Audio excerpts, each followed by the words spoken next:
Nu ko, esiet sveicināti jaunā 2 centu video, un šodien mēs parunāsim par... kas tas tāds? Mans telefons. Tu šito neviens neticēs. Kas tāds ir? Vai kamera. Kas tāds ir? Apsties, viņš nāk zemāk. Kas tāds ir? Tas kaut kāds svešķermenis? Kas? Kas? Kas tas ir?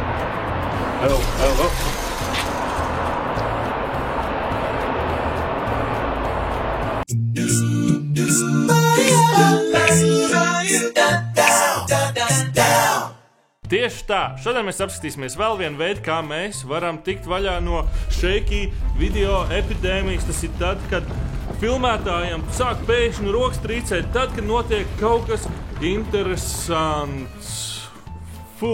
Ir tīpaši, ja tas notiek debesīs. Un viens produkts, kas mums palīdz cīnīties ar šo epidēmiju, ir šī te mazā kameriņa DJI Osmo Pocket. Rihards, tehniķis. Un vislabākais vēl pie tam. Par DJI produktiem šajā kanālā esam runājuši iepriekš, piemēram, tad, kad mēs apskatījāmies Osmo Mobile ierīci, kurā tad mēs ieliekam savu telefonu un stabilizējam mūsu skatu, izmantojot šo te ārējo gimbalu. Un otru kameras stabilizatoru, ko mēs apskatījām, tas bija Kristaps ar savu Ronin S, un līdz šai pašai dienai mēs no viņa gaidām kaut kādas smukas kadriņas, izmantojot tieši Ronin S un viņa Canon M50 kameru.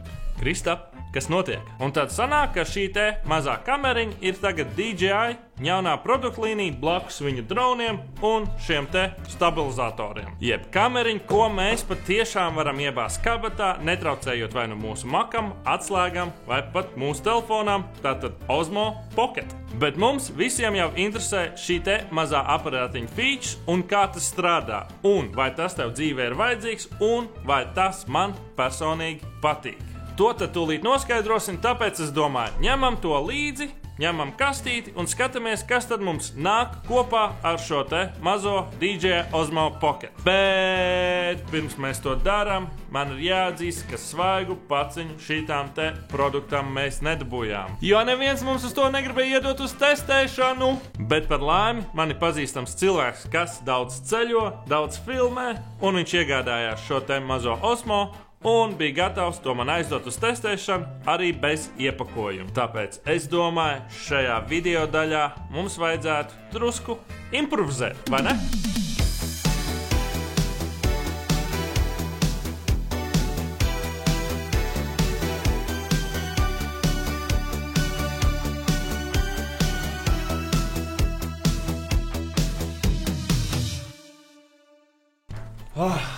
Tālāk, es domāju, ka būs ļoti labi. Kas tad mums nāk šajā te kastītē, tad, kad tu esi iegādājies Osmo Pocket un to, ko es esmu redzējis, ka citi ir iegādājušies sev Osmo Pocket un to, ka viņi ir atvēruši savu kastīti vaļā. Un sāksim ar pašu iepakojumu. Kā redzam, vai nav smuks. DJI vienmēr uztur savus iepakojumus kvalitīvi, līdzīgi kā to dara Apples. Aizmugurē mēs redzam informāciju par Companion lietotni, gan pieejama Google Play Store, gan App Store, kā arī, ka šis modelis ir veidots tieši priekš iPhone'iem, jeb precīzāk visiem 64-bit iPhone'iem, tam, kam ir pieejams Lightning ports. Un arī, protams, iPadiem. Labi, veram vaļā un skatāmies, kas tad mums tur ir iekšā. Nu, lūk, atverot vaļā kastīti, pirmā lieta, ko mēs redzam, ir pati kamera, kuru ieslēdzot iekšā, tā jau strādā. Es pieņemu. Tad, protams, mums ir visādi papīrīši. Tur kaut kāda garantija, vēl kaut kāds papīrīts, legālās lietas un uzstādīšanas instrukcija dažādās valodās, kas mums reāli neinteresē. Tad mums kastītē ir 2 tie saucamie dongli. Viens ir Lightning ports priekš iOS ierīcēm, un otrs ir USB-C priekš Android ierīcēm. Tad nākamā lieta, ko tad mēs redzam mūsu iepakojumā, tas ir maciņš priekš mūsu jauni iegādātās kameriņas, tā lai mēs varētu aizsargāt tā gimbala mehānismu. Un tas ir hardcase maciņš. Tas nozīmē, ka tu vari droši pārnēsāt šo te kameriņu vai nu savā somā, vai kabatā. Un tad pēdējā lieta, ko tad mēs redzam mūsu kastītē, tas ir lādēšanas vads no parastā USB gala, nu jau uz USB-C. Un tas, laikam, arī viss, kas šajā kastītē nāk līdzi, protams, es pieņemu. Bet atgriezīsimies atpakaļ pie paša Osmo Pocket, pie šīs te mazās kameriņas, un ko tad viņa spēja izņemot, protams, stabilizēt mūsu mīļos kadrus. Un es tad domāju, sāksim ar to, cik tad viegli ir sākt lietot šo kameriņu, un es teiktu, pat ļoti vienkārši paņem, ieslēdz to un reāli spiedrekordu. Protams, neaizmirst to, ka ir jāieliek micro SD karte iekšā. Tā kā mums ir aizmugurē mazs touchscreen displejs, kurā tad mēs varam redzēt, ko tad mēs īsti filmējam, mēs arī, protams, tur varam mainīt iestatījumus dažādākos, kā arī kādu kvalitāti mēs gribam, un nomainīt arī, protams, cits user interface lietas. Kā arī no šejienes mēs tad varam izvēlēties, kādā fotorežimā tad mēs gribam filmēt. Vai tā ir fotografija, vai tas ir video, vai tas ir slow motions, vai tas ir timelapse, vai arī pano fotografēšana. Tik daudz feature, tik mazā kameriņā, un jūs gan jau jautāsiet, bet kā tad ir ar pašu kvalitāti? Jo sensors, it kā maziņš. Un atbilde ir tāda, ka šis Osmo Pocket mums spēja filmēt gan 1080, gan 4K, un neatkarīgi no rezolūcijas mēs varam izvēlēties vai nu 25 kadru sekundē, 30, 50 vai 60 kadru sekundē, kas, manuprāt, ir ritīgi stilīgi priekš tik maza izmēra. Es domāju, ka šeit neiedarēsies tas, ko viņi teica, joks, vai ne?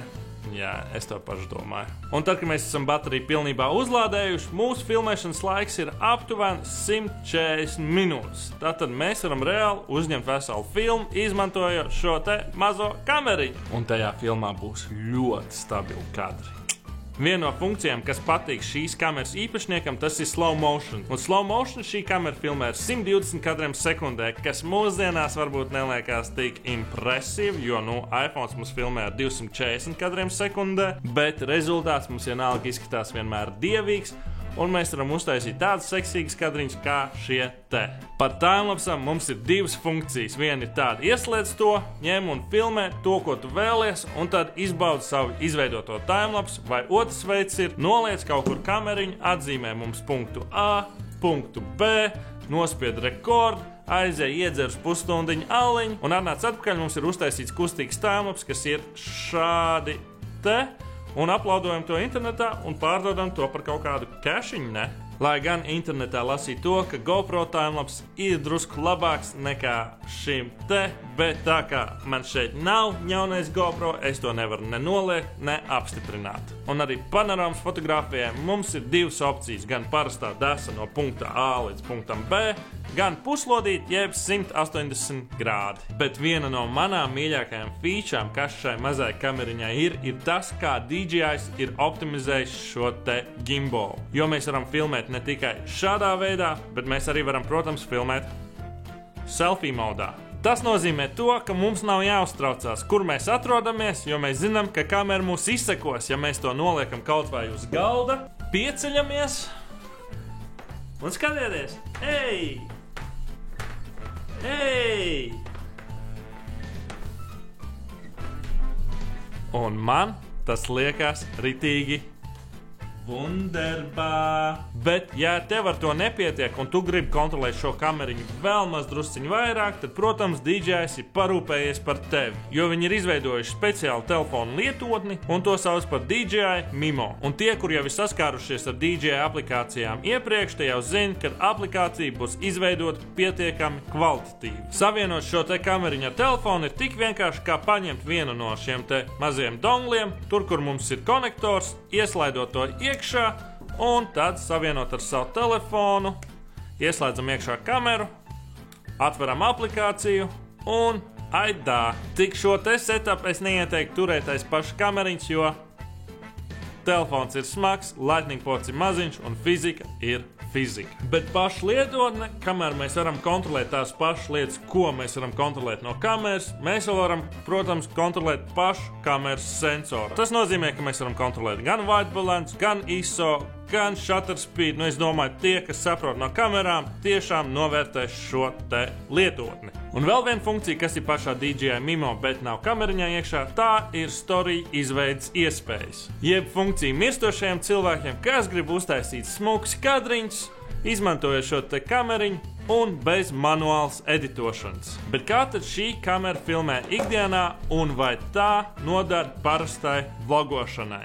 Un šādi izklausās mūsu Osmo Mobile, tad, kad mēs esam ārā uz ielas un ir maziņš vējiņš un tūmā mums ir drusku lielākie ārējais mikrofons un, diemžēl, pie šīs ierīces mēs to nevaram pieslēgt. Tas nozīmē, ka mums jādomā ir citas alternatīvas. Tas nozīmē, ka šis te apakšējais USB-C ir reāli domāts tikai lādēšanai. Un šādi izskatās, kā mēs filmējam Rīgas ielās vēlās stundas laikā. Gan kādu apgaismot vietu, un gan kā mēs ejam vienkārši pa ielu un turam šo te kameru savās rokās. Pa lielam šī ir ļoti smuki, kvalitīva, izveidot maza, interesanta ierīce, bet tagad es vēlētos parunāt par šīs mazās kameriņas mīnusiem. Un pirmā lieta, ko es gribu pieminēt, to, ka šī te kamera nav ūdens izturīga, jo tās tuvākais konkurents, kas ir jaunais GoPro, jeb Gimbal Killers, ir. Jo tai kamerā ir digitālais stabilizators, un pēc visa to, ko šī kamera ir spējīga, arī tikpat spējīgs jaunais GoPro. Un pat cilvēks, kas man aizdeva šo te kameru, teica to, ka, zin kā ir, Rihard, īsnībā es savu jauno GoPro izmantoju vairāk nekā šo te Osmo Pocket, tā kā, ja tu gribi, paņem to.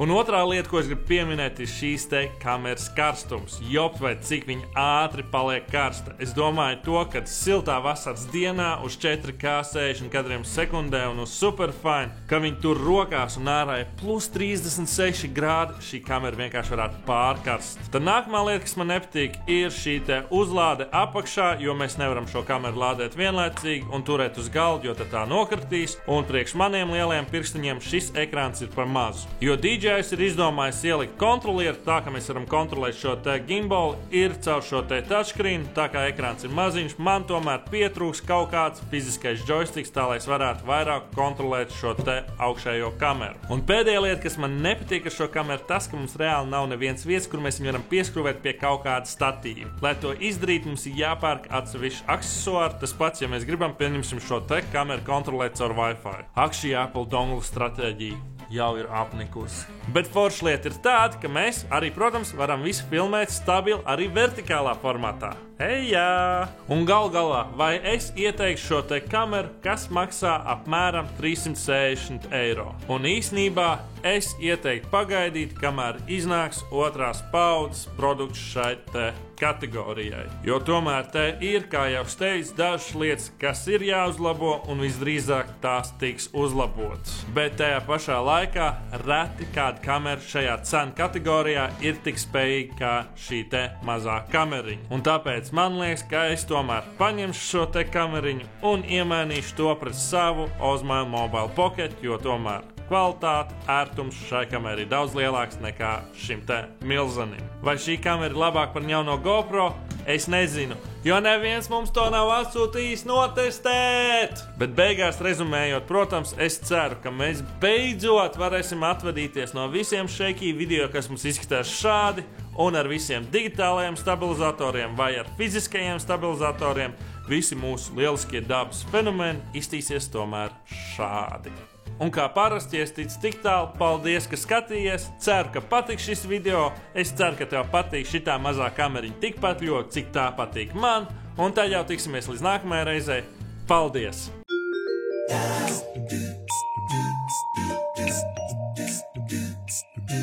Yeah.